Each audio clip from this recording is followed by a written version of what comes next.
Escribo esto bajo una tensión psicológica considerable, ya que al llegar la noche, mi vida llegará a su fin. Sin un céntimo y agotado el suministro de droga, que es lo único que logra hacerme llevadera la existencia, no podré tolerar más este tormento y me lanzaré por la ventana de este ático a la miserable calle de abajo.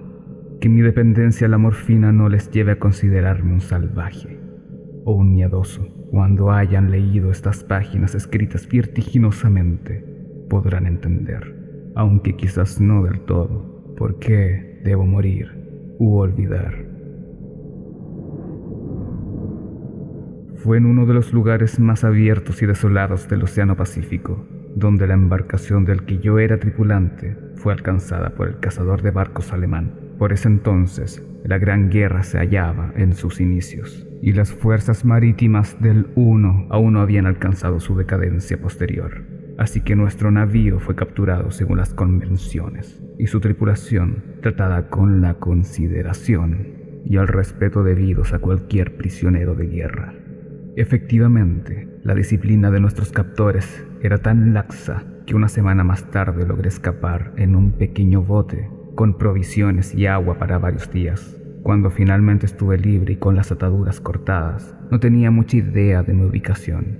No siendo un navegante experimentado, tan solo podía suponer someramente, por el sol y las estrellas, que me encontraba debajo de la línea del Ecuador. No sabía mi longitud y no había tierra a la vista, ni costas, ni islas. El tiempo permanecía sereno y durante un sinnúmero de días vagué bajo el sol ardiente y sin rumbo, deseando el paso de un barco o la llegada a las playas de una tierra habitada.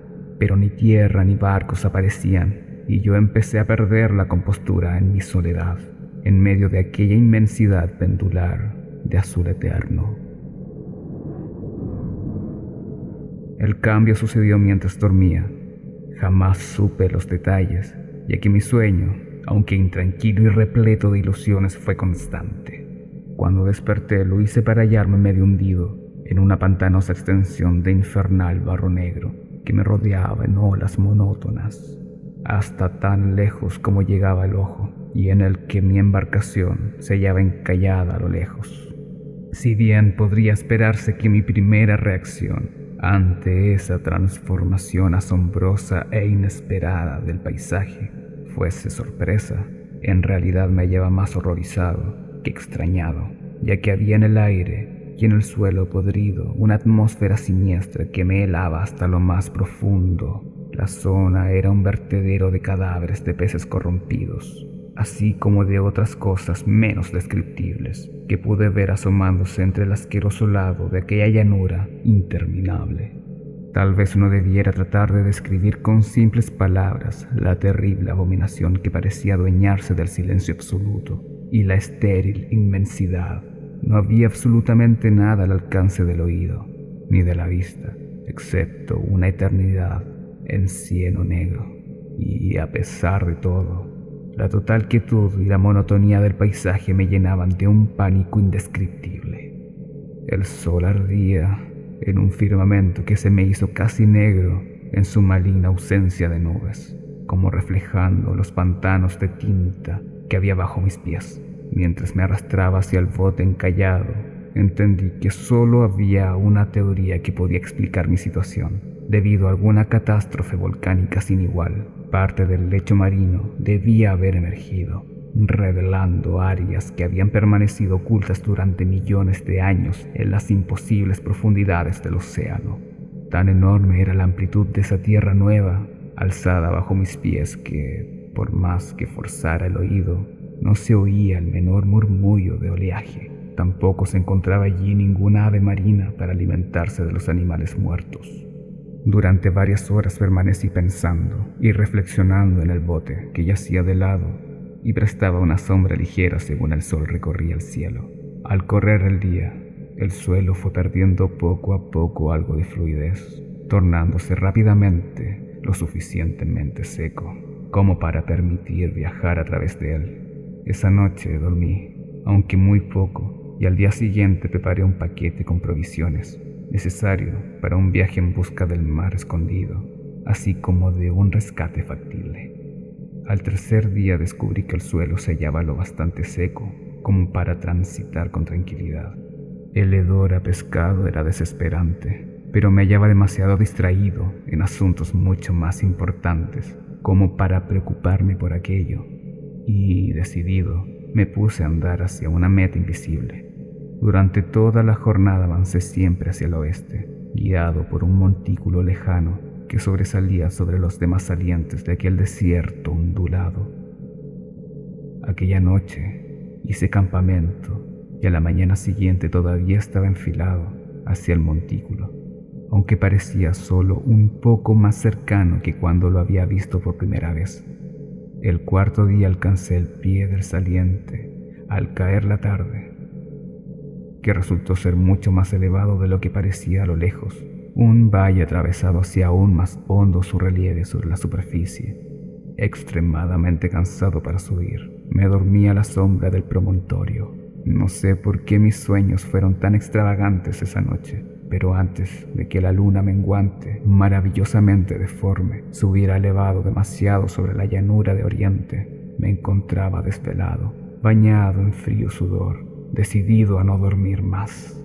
Las ilusiones vívidas resultaban demasiado fuertes como para intentar resistirlas nuevamente, y al brillo de la luna entendí cuán idiota había sido viajar durante el día. Sin el resplandor del sol ardiente mi viaje hubiera sido menos agotador. De hecho, me sentí de nuevo lo suficientemente fuerte como para retomar la escalada que había descartado al atardecer. Recogiendo mis cosas empecé a subir hacia la cima del promontorio.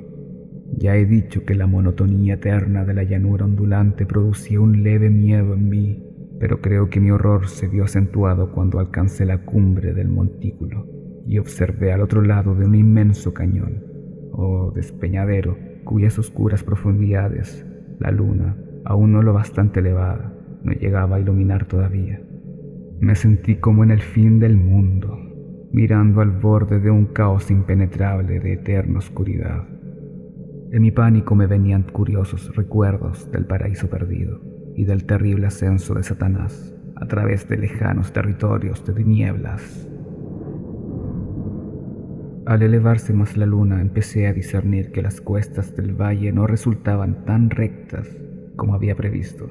Protuberancias y afloramientos de roca formaban apoyos seguros y fáciles para el descenso, además de que a partir de unos cuantos cientos de metros, la cuesta se hacía más benigna, motivado por un impulso que me resulta difícil de explicar completamente. Descendí con dificultad sobre las piedras y alcé la más blanda ladera de abajo, hojeando aquel abismo sombrío que la luz aún no había colonizado. Sobre todo mi atención se vio secuestrada por un objeto gigante y particular de la ladera opuesta, que se erguía a pico un centenar de metros más adelante. Un objeto que brillaba blancuzco gracias a los recién llegados rayos de la luna en alza. Era solamente una enorme pieza rocosa, como pronto pude comprobar, pero yo había tenido una clara noción de que su forma y ubicación no eran totalmente obra de la naturaleza. Un análisis más detallado me llenó de sensaciones indescriptibles, ya que a pesar de su gigantesco tamaño y de que se encontraba ubicado en un cañón abierto en el fondo de los océanos desde la infancia del planeta Tierra, vi más allá de cualquier duda posible que el misterioso objeto era un monolito tallado a la perfección, cuya titánica mole había conocido la mano de obra y quizás la adoración de criaturas racionales y vivas. Confundido y aterrado, aunque no sin cierto estremecimiento de placer propio de un aventurero o científico, estudié los alrededores con mayor detalle. La luna, ahora cercana al cenit, resplandecía de manera misteriosa y vívida sobre los peldaños colosales que rodeaban el abismo, revelando un pequeño riachuelo de agua que fluía al fondo, desvaneciéndose en ambos sentidos y casi llegando a tocar mis pies cuando me detuve al pie de la ladera. Al otro lado del despeñadero, las minúsculas olas golpeteaban la base del gigantesco monolito, en cuya superficie se pueden ver entonces inscripciones talladas y relieves toscos. La escritura estaba basada en un sistema de jeroglíficos, nunca antes visto por mí, diferente a cuanto hubiera visto en los libros, estaba formada en su mayoría por símbolos acuáticos convencionales, tales como moluscos, peces, anguilas, ballenas, pulpos, crustáceos y otros seres así. Algunos caracteres, claramente, representaban seres marinos desconocidos todavía para el mundo moderno, pero cuyos cuerpos en descomposición yo había contemplado en la llanura surgida del fondo del mar. De todo lo visto fueron los relieves pictóricos los que más me impresionaron, visibles claramente al otro lado del agua de por medio, gracias a su colosal envergadura. Formaban un grupo de bajorrelieves cuyos temas hubieran podido despertar la envidia de Doré. Creo que podría creerse que aquellos seres representaban hombres, o al menos cierto tipo de hombres, aunque se mostraba a los seres jugueteando como peces en las aguas de alguna cueva acuática o rindiendo culto en algún santuario eterno, al parecer también bajo el agua. No me atreveré a entrar en detalles acerca de sus rostros y sus formas, ya que simplemente recuerdo que me provocaba pavor. Deformes más allá de la imaginación de un bull bar o po, resultaban a grandes rasgos terriblemente humanos, a pesar de sus pies y manos palmeadas, labios penosamente gruesos y flácidos, ojos saltones y nublados, así como otras características aún menos felices de rememorar.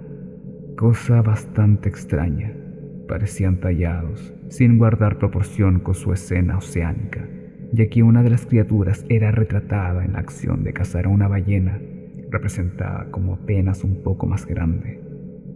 Me di cuenta de su deformidad e inusual estatura, pero inmediatamente decidí que se trataba simplemente de los dioses imaginarios de alguna tribu primitiva, de marineros o pescadores.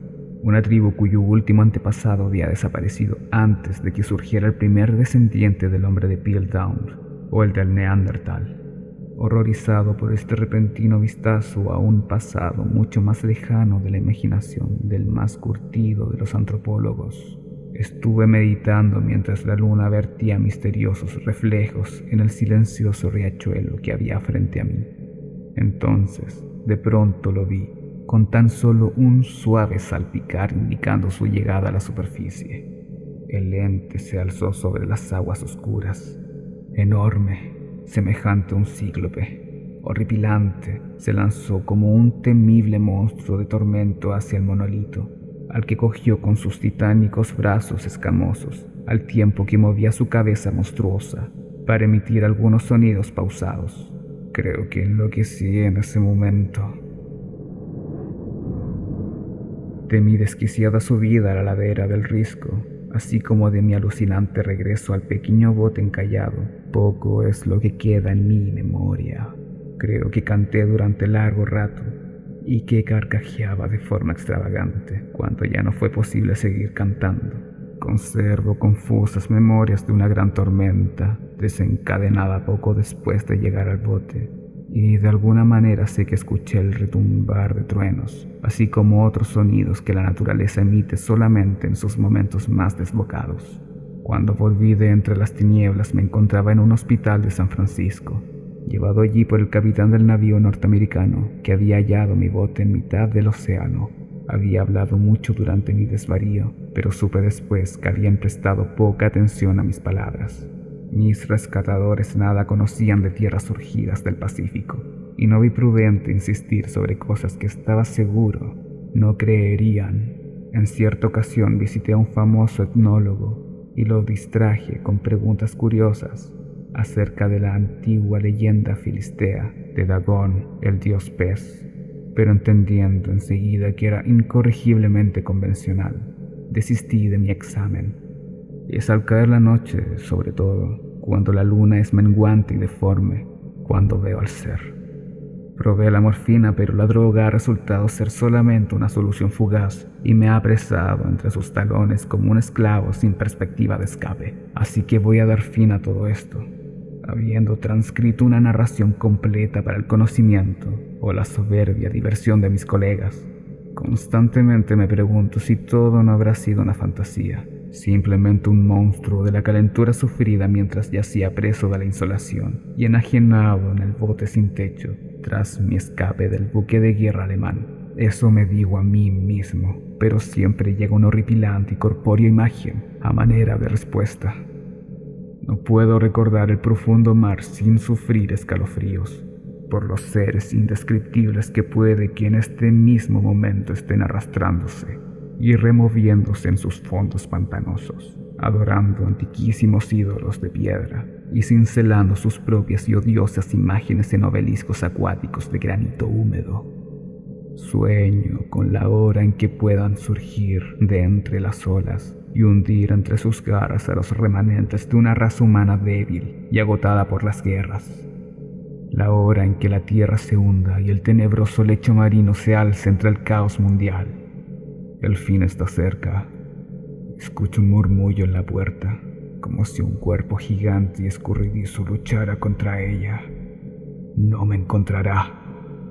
Dios, esa mano, la ventana, la ventana.